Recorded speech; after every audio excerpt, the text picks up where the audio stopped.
ended up last time with Frederick. Well, I told you I talked about Frederick I. Frederick I called his, he was a German. He was crowned Roman Emperor, but he called it the Holy Empire. That's where we get the name Holy Roman Empire.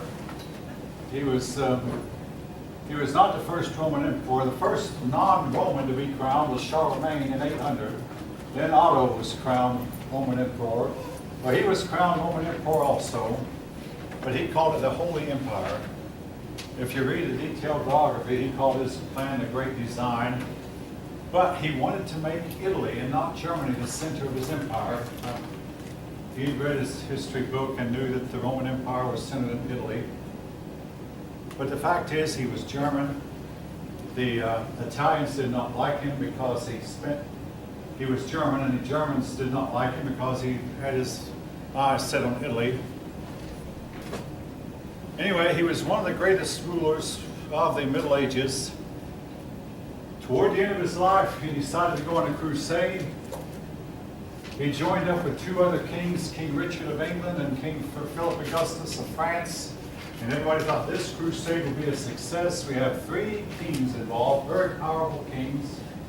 But he fell into a river with heavy armor on, and before he could be reached, he had drowned. And his entire army turned back when he drowned. The crusade wound up not being a success. Frederick II was not even related to Frederick I, and he was not even German. Again, when the electors picked to the emperor, they would pick whomever they thought would be the most powerful. Frederick II was actually a king of Sicily. But from Sicily, he tried to control Italy. The kingdoms of Italy did not like him. The popes opposed him. The fact is, he wound up being a failure. Now, for a while, he did, instead of going on a crusade, he made a treaty with the Muslims where he purchased Jerusalem and held it for 10 years.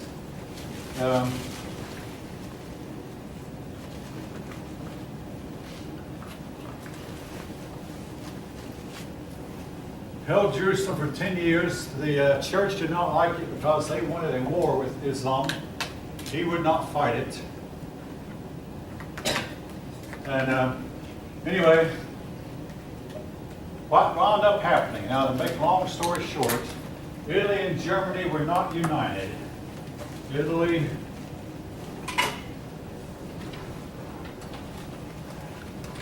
would remain divided.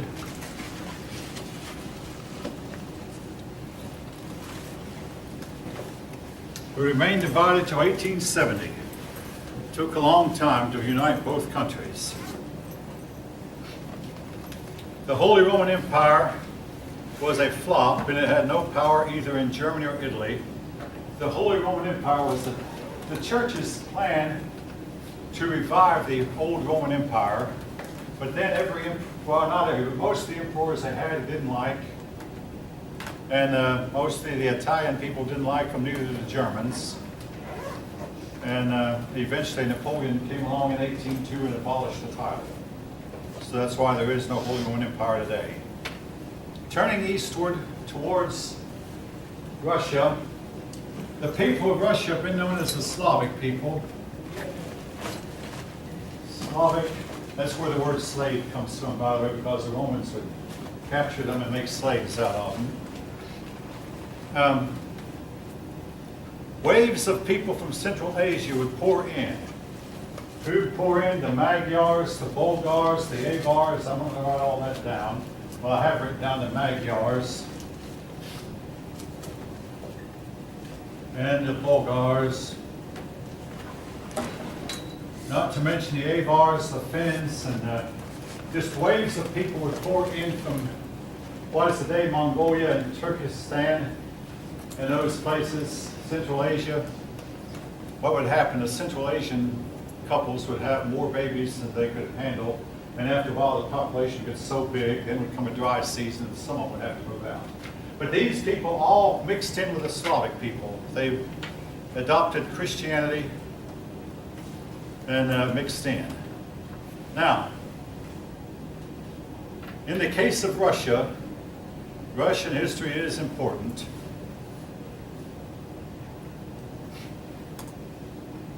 The main character, remember, from Russia is, well, the Russians were originally called the Rus. They were from Scandinavia. They poured in. Vladimir, I want to remember him, he adopted Orthodox Christianity. It was said Vladimir decided that paganism, the worship of the old gods of Thor and Odin and Loki, Frigga, those gods were not for him. And he examined some religions. He did not like Islam because Islam prohibited drinking. Anybody who knows anything about Russians know they drink a lot. It's just stating fact, folk. And you're a Russian, hopefully you won't be offended, just stating a fact. Anyway, Vladimir could not stand the prohibition against drinking, but to make a long story short, he went to an Orthodox church and he said the choir sounded so heavenly, the stained glass windows made him almost feel like he was already in heaven. He adopted Orthodoxy. And the Russians would remain Eastern Orthodox Catholic until 1917. The Mongolians conquered Russia eventually and held it for some 200 years. Eventually, the Russians were able to throw off the Mongolians. The original capital of Russia was Kyiv, but eventually the capital became Moscow, because the dukes of Moscow became more powerful than any other dukes in Russia. So the capital eventually became Moscow, and there it is today. When the Byzantine Empire fell, the Russian Tsar had married the daughter of the last Byzantine emperor, so he said, therefore I am now Caesar. So he called himself the Russian Tsar, or that's a Russian word for Caesar. Today it's usually spelled T-S-A-R, Tsar. But anyway, that's a Russian word for Caesar. And he said that I am now the new Rome. The original Rome had fallen. The Constantinople had fallen.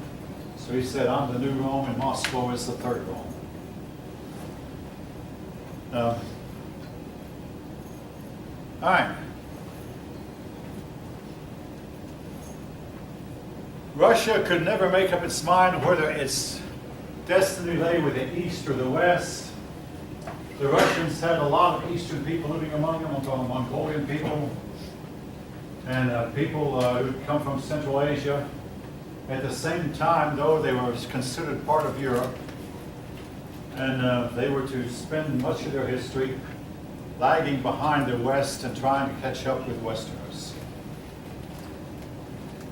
All right. So much for the four countries. I was told about England, France, the Holy Roman Empire, and Russia. We now move on to the topic of the High Middle Ages. All right.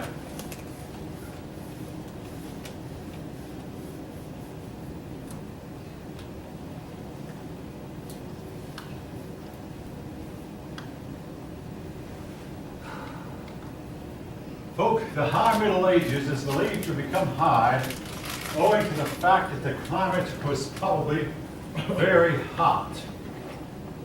Now, you talk about global warming, that's fine. And every time the Earth is warmed up, it is turned around and cooled back down. I guess I've said that 20 or 30 times this semester. I'm going to have to repeat it, because this High Middle Ages we're talking about ended with the Black Death that carried away a third of Europe's population. But during the High Middle Ages, I'm talking about the period from 1000 to 1300, Europe's population doubled. Plant life really thrived. Again, the hotter it gets, farmers could plant early, harvest late. More serfs were able to buy their freedom. Iron came into widespread use, and most of the iron they used possibly came from Africa. We aren't sure of that. Now, the farmers in the Middle Ages learned how to cooperate with each other. In other words, they developed a new kind of plow called a karuka. The Karuka was an iron plow that took many, many horses to pull, maybe 15 or 20 horses. Well, no farmer owned 15 horses, 20 horses. So what they do, each farmer would loan out his horse to a neighbor.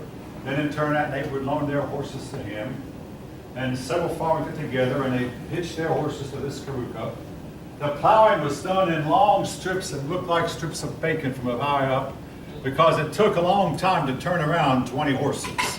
So the horses would go a long way before they would have to turn them around and plow. But anyway, the farmers were cooperating with each other.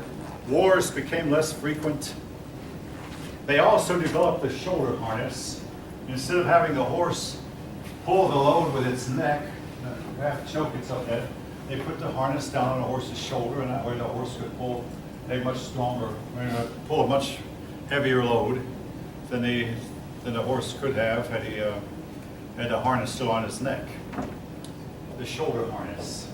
And hopefully every one of you came to school today wearing a shoulder harness. And horses would have the last laugh if they could see humans being strapped to a shoulder harness. All right, anyway, leaving it. Shoulder harness. Yeah. The horses were used because horses were much faster than oxen, even though the ox might have been better at pulling, but the horses were faster.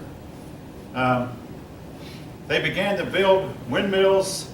In other words, these farmers prospered so well, they harvest a whole lot of wheat. To turn the wheat to flour, they needed a grindstone. Well, they could have just used a mechanical grindstone, but they found they could do more if they built a windmill, and the windmill would turn the grindstone, or they'd build a dam and use the dam to turn the water from the dam to turn the grindstone. They began to drain swamps, which in this country is now illegal. They practiced crop rotation. Crop rotation, like this year, we'll plant, let's say this is, I'm going to have to buy a new one of these before the semester starts. This is field A, field B, and field C. And in year one, they plant maybe crop 1 and crop 2 in field B, and leave this land lie idle. The next year, they plant crop 1 over here in field B, crop 2 over here in field C, and this land would lie idle. And then the next year after that, they plant crop 1 here, crop 2 here, and this land lie idle. It's called crop rotation. Now today, we don't practice that as much because we have fertilizers, and they did not know that they were planting a different crop on the same soil each year, and letting the land lie idle kept the minerals in the soil for a lot longer. But today's farmers use fertilizers.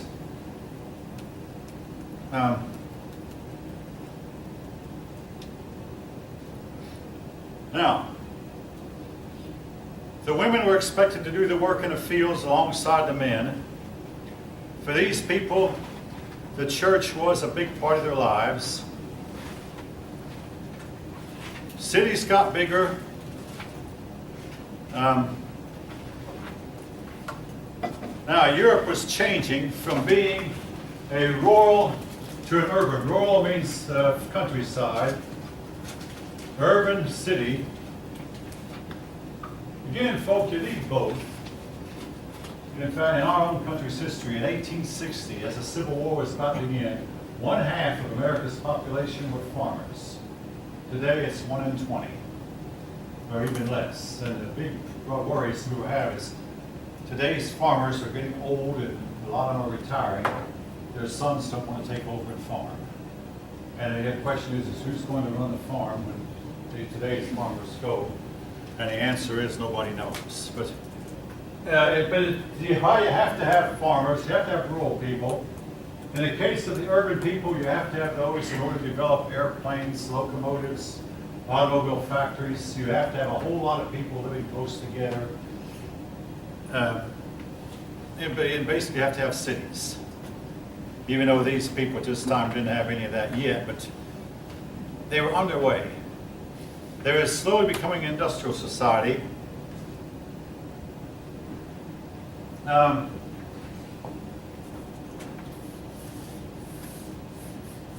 In the cities, of course, they didn't farm. They started developing crafts, industrializing, and they formed guilds. The guilds were the forerunners of the trade unions. The guilds protected both the customer and the merchant. Basically, the people would join a guild because they didn't want competition. Now, I want to remind you something. Competition can be fierce. Two companies today are making news. I mean, big companies, because they can't compete. Sears, which has been around since my grandfather was younger than actually since my grandfather was younger than you are. I'm just younger than I am. Sears goes back to the late 1800s, and General Motors goes back to the early 1900s. General Motors is having a hard time competing. Again, the purpose of the guilds was they did not want competition. So they'd all form a union, a trade union like. They had three ranks: apprentice, journeyman, and master.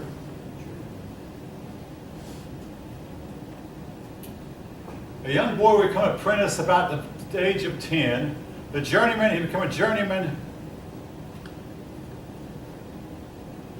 approximately the age of 17. Now, an apprentice was an unpaid helper.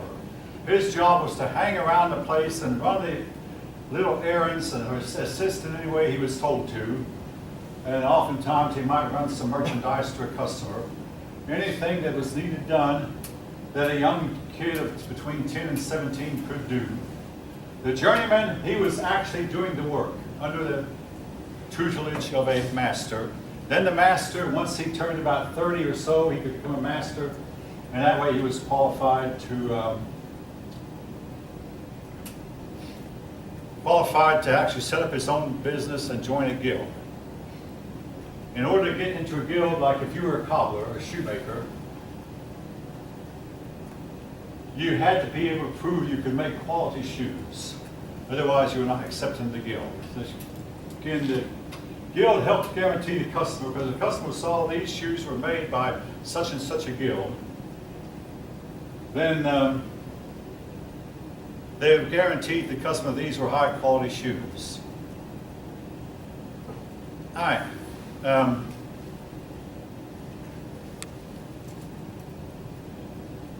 And in the way of the church, much too often the nobles would pick church officials. I believe I talked last time about how the King Henry II picked the Archbishop of Canterbury. And a lot of people in the church said, no, we cannot have the king picking the archbishop. We've got to have the church should pick its own officials. So if there were moves on for reform, and I want to say this about reform, folks. Reform is a huge part of church history. Constantly in move for reform, and a lot of persons who have wondered, well, why wasn't Christian Europe that excelled, wound up excelling in the long run, not in the short run, but they excelled technologically and scientifically, and a lot of people believe it was because Christian Europe was constantly reforming.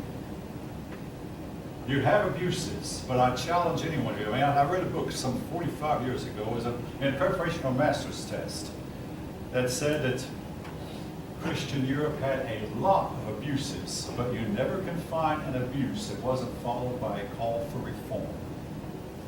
In other parts of the world, you'd have abuses with no calls for reform. I said, what about the stealing of all those people from Africa, making slaves of them? Well, was there a call for reform? Definitely was. There were several calls for reform. You have abuses, but never an abuse without a call for reform. Now, St. Dominic started the Dominican order, monastic order.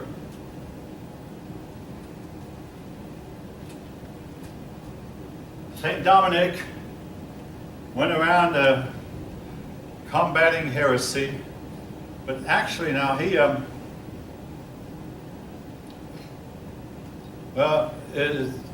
this is a black part, what I'm about to say, folks, is a black part of church history, for which I'm not going to excuse in any way or justify in any way. He set up what was called the Holy Orders.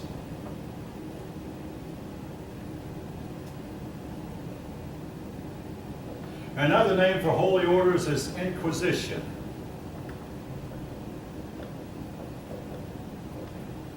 The Inquisition was where that they took people who disagreed with the church and forced them either back into the church or killed them.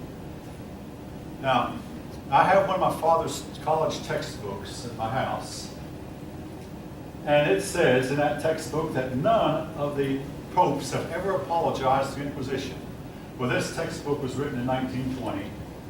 Today, one pope has. Pope John Paul II issued a formal apology for the Inquisition. But until then, none of them ever had. The Inquisition wound up killing untold thousands, maybe hundreds of thousands of people who disagreed with the church. Eventually, the time was to come when the move for reform became so overwhelming that the church could not stop it. That was to come later. Now, Pope Gregory the Great, otherwise called Pope Gregory the Seventh, but not called Gregory the Seventh. Forget the part about the great, that was another pope. Pope Gregory the Seventh fought with secular rulers over who should appoint church officials. Henry IV, whom we've talked about earlier, Henry IV said, I'm going to appoint the church officials. Gregory said, I am. Gregory VII was the pope that put Henry under interdict. And again, that meant that anyone who died under interdict would be completely lost. Marriages could not be performed. The sacraments could not be performed. Salvations could not be granted. Forgivenesses could not be issued. Henry had to go to the Pope and beg for forgiveness. Gregory won that fight. Now, eventually, an agreement was reached called the Concordat of, now this word looks